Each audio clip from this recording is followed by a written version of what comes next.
मित्रांनो, सातपूर जत्रोत्सव समितीच्या अध्यक्षपदी आपल्या सर्वांचे तरुण मित्र श्रीयुत भारत विष्णू घाटोळ उर्फ घाटोळ पाटील यांची निवड झाली, त्याबद्दल सन्मानतर्फे मी त्यांचं स्वागत करतो आणि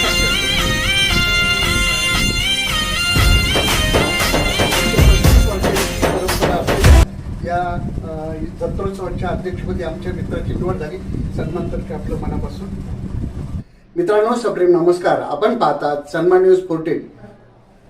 आज आपल्या सन्मानच्या कार्यालयामध्ये सातपूर जत्रोत्सव समितीचे अध्यक्ष श्रीयुत भारत घाटोळ आलेले आहेत.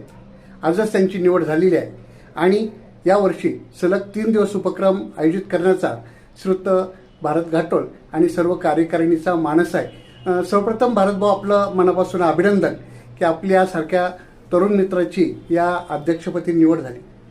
135 वर्षांची परंपरा असलेल्या या जत्रोत्सवाच्या अध्यक्षपदी निवड होणं यापेक्षा बहुमान नाही. काय वाटतं?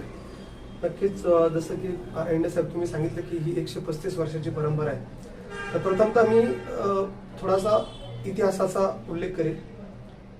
एक श्रद्धा आणि याचा जो परंपरेचा जो भाग आहे, याच्या पलीकडे ही सातपूरचं एक स्वतःचं असं अस्तित्व आहे शहरामध्ये, राज्यामध्ये, देशामध्ये. ज्या टायमाला हे सातपूर गावाचं ग्रामपंचायतीचं शहर होत गेलं, हे शहर होत असताना आमचे जे पूर्वज होते, ज्यांनी जत्र्यासारखी परंपरा असेल, होळीसारखी परंपरा असेल, पोळ्यासारखी परंपरा ज्या आम्ही पिढीपाड चालवत आलो, ज्यावेळेस गावाचं शहरीकरण होतं, शहरीकरण होत असताना ह्या संस्कृती आणि ह्या परंपरा कुठेतरी लोप पावत चालतात. परंतु आमच्या पूर्वजांनी, त्यांच्यानंतर आलेल्या आमच्या सर्व पिढ्यांनी, माझ्यापर्यंतच्या आमच्या सर्व पिढ्यांनी ही परंपरा अखंड ठेवलेली आहे. आणि याचं सर्व श्रेय खरं तर आमच्या पूर्वजांना, आमच्या वाडवडिलांना आणि आमच्या या सर्व पिढ्यांना आहे. तीच परंपरा इथून पुढे आम्ही चालू ठेवण्याचा आमचा मानस आहे आणि आम्ही अखंडपणे ती यापुढे निश्चितच चालू ठेवू. प्रथमतः सातपूर शहराचं सातपूर गावाचं ज्या टायमाला शहर होत होतं, त्या टायमाला सातूरमध्ये इंडस्ट्रियलायझेशन झालं. इंडस्ट्रियलायझेशन होत असताना शहरातील आमच्या गावाची जी गावकरी मंडळी होती, ह्या मंडळीने एक विचार केला की आपल्या गावाचा विकास होईल, सोबत ह्या राज्याचा विकास होईल, सोबत या देशाचा विकास होईल, इंडस्ट्रियलायझेशन होईल, आपल्या इथल्या लोकांना रोजगार मिळेल, आपल्या आजूबाजूची छोटी खेड्यापाड्यावर राहणारी सामान्य लोक आहेत यांना रोजगार मिळेल आणि कुठेतरी एक सधन एक व्यवस्था निर्माण होईल. यासाठी आमच्या गावातल्या लोकांनी विना मोबदला सरकारला फक्त इंडस्ट्रियलायझेशनसाठी, औद्योगिकरणासाठी इथे जमिनी दान दिल्या. आणि त्यानंतर आपण सर्व पाहतच आहात की शहराचं औद्योगिकरण झालं. महिंद्रा, मायको, ग्लॅक्सो अशा बऱ्याच साऱ्या इंडस्ट्री आमच्या सातपूर, अंबड या परिसरामध्ये आल्या. ह्या आल्याच्या नंतर आमच्याकडे आले गावाकडचे आमचे लोक. ही लोक जी गावाच्या खेड्यापाड्यामध्ये होती, आम्ही त्याच आनंदाने, जसे आम्ही इंडस्ट्रियलायझेशन स्वीकारलं, त्याच आनंदाने आम्ही ही गावाकडून येणारी मंडळी स्वीकारली आणि आज ती आमच्या गावाच्या संस्कृतीचा एक भाग होऊन गेली.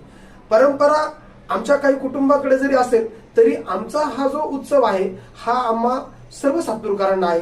मग सातपूर कॉलनीतली मंडळी असेल, Ashoknagar, Shramik Nagar, Shivajinagar, Chunchale, link road, Jadhav township, Jadhav Sankul, ह्या सर्व भागातली ही जी आमच्या आजूबाजूच्या गावांमधली कसबा पट्ट्यातून, खानदेश भागातून, निफाड, चांदवड ह्या भागातून, इगतपुरी, पेठ, सुरगाणा भागातून आलेली जी आमची लोक आहेत, ज्यांनी आमच्या गावाचं शहर केलं आणि ह्या गावाला शहराचं शहर पण दिलं, या सर्वांचा सण हा आमचा गुढीपाडव्याचा सण आहे. आमचा पहिला मानस आहे की आम्ही ह्या सर्व लोकांना, इथल्या 18 पगड जातींना सोबत घेऊन हा उत्सव साजरा करू. ह्या उत्सवाची रूपरेषा आम्ही थोडक्यात अशी ठेवली की आपला जो संस्कृती आहे ती संस्कृती कशी टिकावी, यासाठी आम्ही 3 दिवस त्या कार्यक्रमाची रूपरेषा आखलेली आहे. पहिल्या दिवशी आम्ही काही व्याख्यानं ठेवली आहेत. त्या व्याख्यानाने यांना, म्हणजे जी आमच्या शहरातली युवा पिढी आहे, त्या युवा पिढीला मार्गदर्शन होऊ शकेल अशी काही व्याख्यानं आम्ही ठेवलीत. त्यानंतर काही छोटे मोठे प्रदर्शन्स आहेत. त्याच्यानंतर आम्ही काही वेगवेगळ्या क्षेत्रातले, सामाजिक क्षेत्रातले, राजकीय क्षेत्रातले काही लोक सन्मानित केलेले आहेत. आम्ही त्यांचा सत्कार ठेवलेला आहे. दुसऱ्या दिवशी 12 गाड्या ओढण्याचा नेहमीचा जो कार्यक्रम असतो तो असतो. तिसऱ्या दिवशी आमच्याकडे कुस्त्यांची दंगल होते. हा तिसऱ्या दिवशी कुस्त्यांची दंगल होणार आहे. याच्यासाठी महाराष्ट्र केसरी आणि तत्सम जे काही त्या क्षेत्रातील जे मान्यवर आहेत, ज्यांचा नावलौकिक त्या क्षेत्रामध्ये आहे, अशा मान्यवर आम्ही इथे आमंत्रित करणार आहोत. तर मी प्रथमतः सातपूर गुढीपाडवा उत्सव समितीचा अध्यक्ष म्हणून मी आपल्या सर्व सातपूरकरांना, सातपूरसह सातपूरच्या आजूबाजूच्या पंचक्रोशीतील सर्व गावातल्या, नाशिक शहरातील सर्व नागरिकांना निमंत्रण करतो की आपण सर्वांनी यावं व ह्या आमच्या जत्रा उत्सवाची शोभा वाढवावी. धन्यवाद. ओके. आपण या ठिकाणी आलात आणि सन्मानचा सत्कार स्वीकारला. पुन्हा एकदा आपली कार्यक्रमाची संपूर्ण रूपरेषा निश्चित झाल्यानंतर आपलं पुन्हा एकदा स्वागत आहे. मनापासून आभार. धन्यवाद.